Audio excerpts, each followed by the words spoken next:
Now that we've covered a lot about ancient India, one more question that arises is that Alexander the Great, who conquered Persia and the Great Lands and all of that, and considered one of the greatest of all time, why did he stop before India? Why didn't he cross the Indus?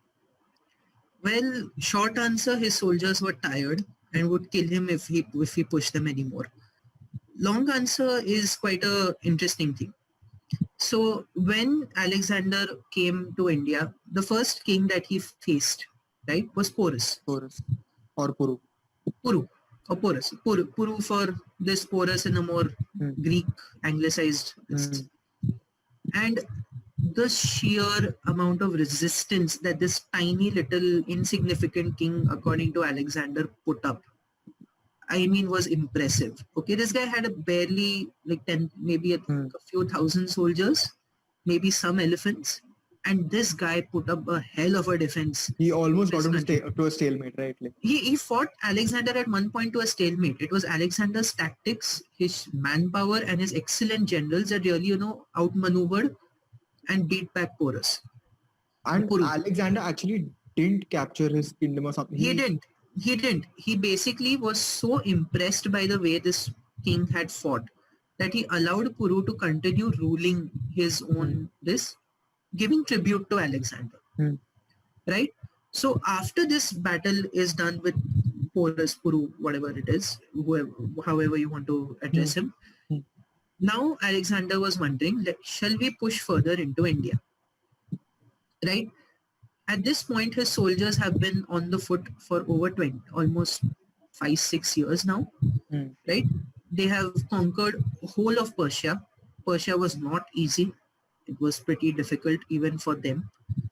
They have just fought one small Indian king who put up such a resilient defense.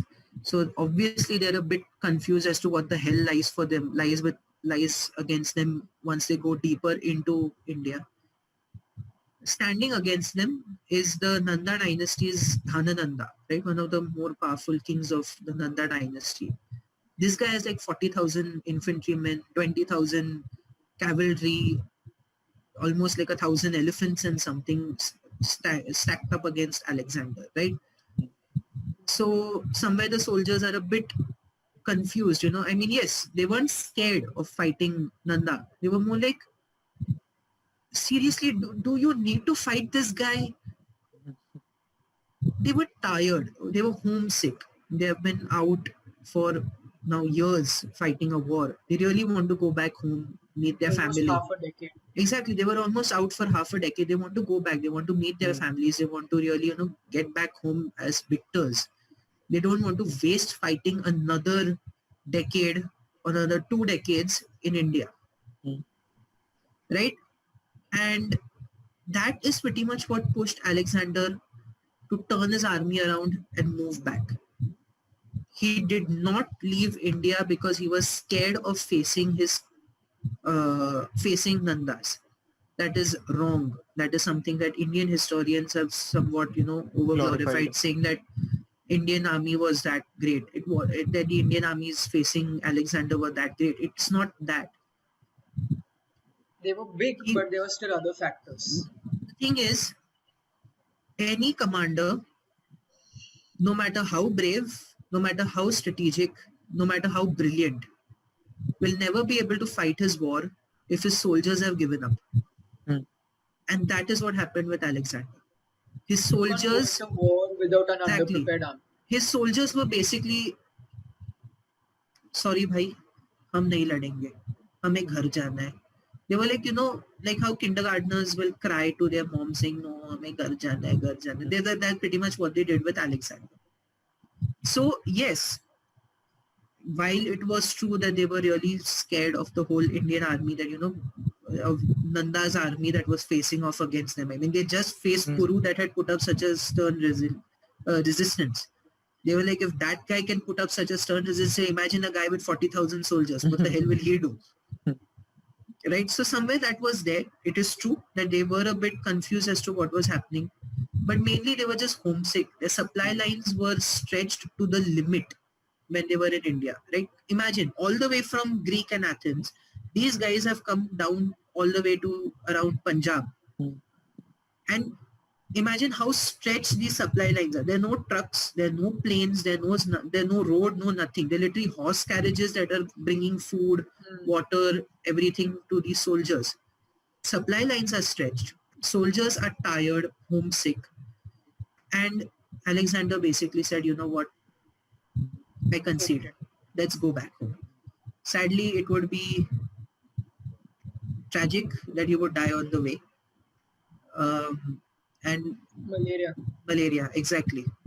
But what? So also one more thing, okay, Amey, since you already mentioned Alexander coming in and all, one thing that I read in your paper only was when Seleucus the first came, he signed a deal with Chandragupta.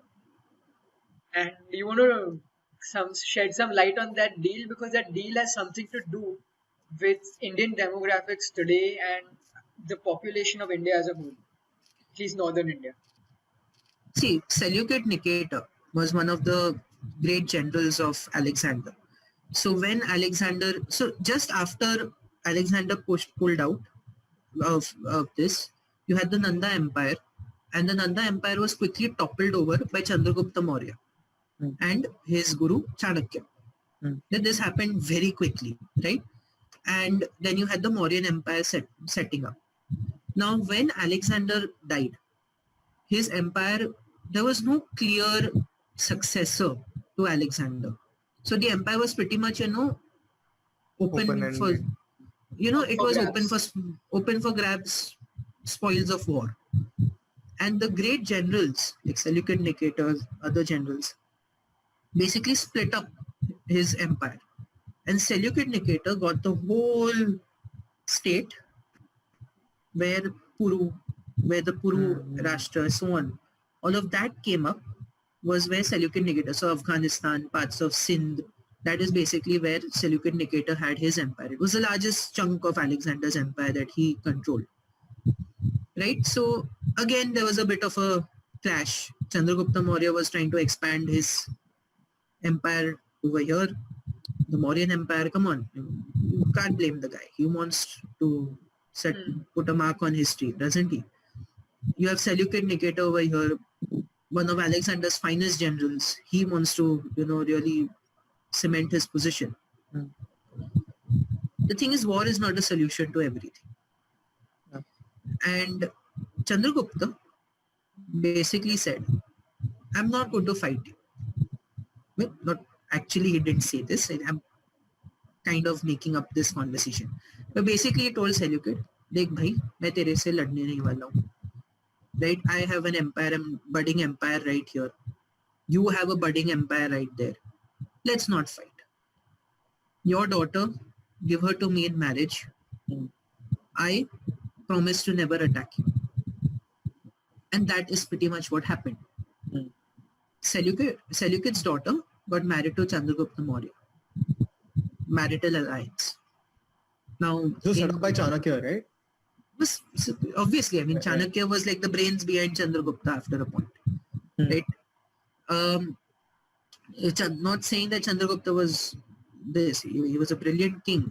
After Chanakya left for this, Chandragupta pretty much turned the Mauryans into one hell of an empire, right? But Chanakya was left for what? Chanakya left. See, the whole story behind Chanakya goes like this, that he had a revenge to take against the Nandas, Dhanananda. And once Dhanananda was killed, and once the Mauryan Empire was established, Chanakya's goal in life was complete. Right? And now that his goal was complete, he was free to go back to his old life as a guru, as a regular Brahmin. He taught in Nalanda. He basically left politics and military. It's like Albert Einstein used to teach here, or Stephen Hawking used to teach here. Yes, exactly. So he basically, come on, you can't blame the guy. He finally was nothing but a guru, a teacher. A teacher is sitting and, trying to run an empire. The teacher is tired of it. The teacher is like, warrior, take over the job. I'm going. Mera chutti ho gayi. I'm done. So Chanakya left. But basically, the marital alliance really helped cement the Mauryan Empire's position in India. Not only And that, the that also paved the way for Indians and Greeks to intermarry. intermarry. Exactly. So basically, now, come on, your king is married to the daughter of the other king. That's allowed the others, obviously. Enjoy. So that's pretty much what happened.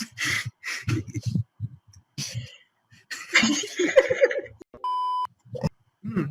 But that, I Speechless. mean, because of which also you can't actually coming to people arguing about who are the true people of India or the Indian subcontinent. There are many tribes, not just the Aryan age, not just the Harappan Exactly. There's civilization. There so were many so many tribes. that came For from all example, around.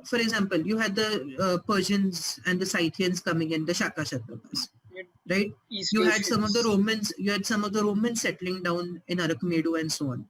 I'm sure. We also have, the Africans, the first humans to come across. You have people from Indus Valley. Of course, you have the Aryans. There's And so also, many. not only that, then also in India itself, you had ancient man. So you had Homo nalmadiensis, Hmm. right? One of the oldest Homo sapien species in India, right? So you almost had your own subspecies in India existing as well. You had people coming in from China. You had people coming in because of the Silk Route Hmm.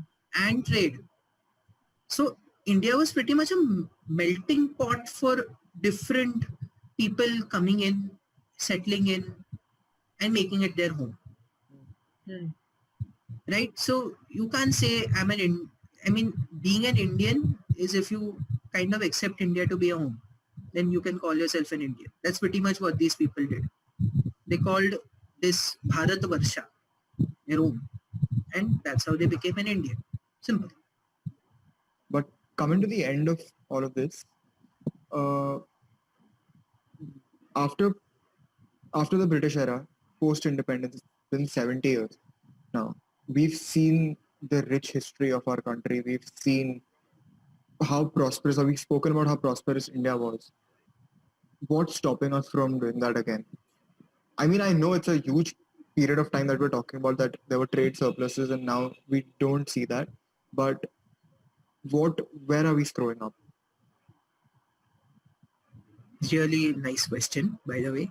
Um, thing is, somewhere we aren't proud of who we are. Maybe it's because of whatever it is, but the thing is that we are not proud of who we are. At that time, we were proud of what we were, of what we did. I mean, today we aspire to go to London and to US and to so on, but we never say that I'm going to stay back in India and study at an Indian institution. Hmm. That's We never always key. associate being having something Indian with having something of quality. We always want Exactly. something Western. Exactly. And Which, that is one of the to be biggest things. honest, right now, and we can't disagree, is not true, because See, there are people in India who are now coming up with a pride for India, yeah, but I don't think the their Indic pride wing, would be the the Indic same wing. as that was there then. Then, And exactly. even today in middle class families, for them to say कि मेरा बेटा US में पढ़ रहा है, it's a status symbol. Yeah, I agree. And for example, I would you rather go to Indian School of Business or would you rather go to London School of Business? London School. Why? It's London. It's bound to be better. You may get the same quality of education here, but that's London. Automatically everything is better. Plus, people go for the experience also, I feel. People go for the exposure also. We go for the exposure and experience. In a globalized world, it's very different. I mean, in ancient times, it was very different. That's very true. But the thing is that kind of at that time, people were more, taking pride in their individual states. Somewhere that pride has faded away. Don't you think? And also, the thing is that we are not taking pride in our own history, let alone what we're doing today. We don't take proper pride in our own history. I mean, That's come on. also the root cause of them not teaching us the correct history. Exactly. That's one of the biggest gripes that I have is that और सिखाओ यार, our country is not just Guptas or Mughals or Sultanates. You need not have textbooks and textbooks of Mughals. Having even a 5-page chapter on Kshatrapas will still give so much insight into our country.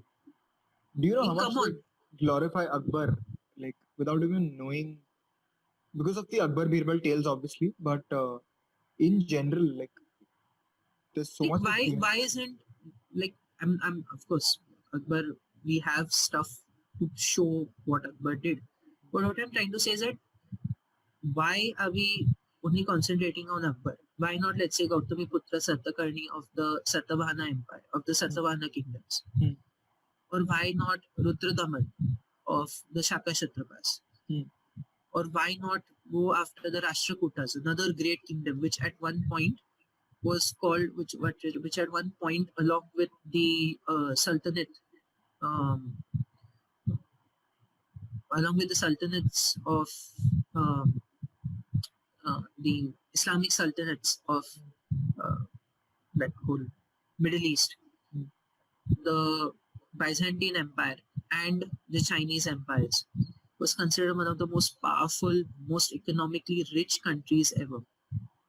That is where we were at one point, right? People were literally coming to India just to marvel at wow, that this is India. The thing is, today,